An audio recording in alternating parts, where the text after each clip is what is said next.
ராஜாவுக்கு செய்தி போச்சு. அவன் காட்டுக்கு போய் பார்த்தான். மீரா ஒரு அழகான இளைஞருடன் கை கோர்த்து நின்றுகிட்டு இருந்தா. ராஜா, யார் இவன்? மீரா, அப்பா, இவன் தான் அந்த டிராகன். ஆனா இப்ப என்னோட லவ்வர். ராஜாக்கு அதிர்ச்சி. டிராகனா? என் மகளுக்கு டிராகன் மாப்பிள்ளையா?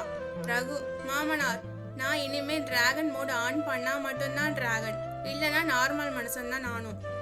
ராஜா கொஞ்ச நேரம் யோசிச்சு, சரி, ஆனா உனக்கு ஒரு டெஸ்ட். என் ராஜ்யத்துக்கு ஏதாவது ஆபத்து வந்தா நீ தான் காப்பாற்றணும்னு சொன்னார். அதுக்கு ரகு சரின்னு ஒத்துக்கிட்டான். காலம் கடந்தது. பக்கத்து ராஜ்யத்துல இருந்து படையெடுத்து வந்தாங்க. ரகு டிராகனா மாறி தீயை கொண்டு வந்து எதிரிகளை பயமுறுத்தி ஓட விட்டான். ஆனா யாரையும் கல்லா மாத்தல.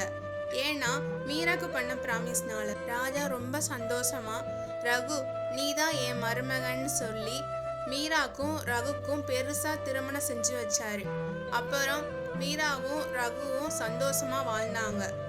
வாரம் காட்டுக்கு போய் ஜிஞ்சர் டீ குடிச்சுக்கிட்டு சில நேரம் டிராகன் மோட்ல பறந்து காட்டை சுத்தி வந்தாங்க. காதல் எல்லா சாபத்தையும் உருக்கிடும்னு இந்த கதை சொல்லுது.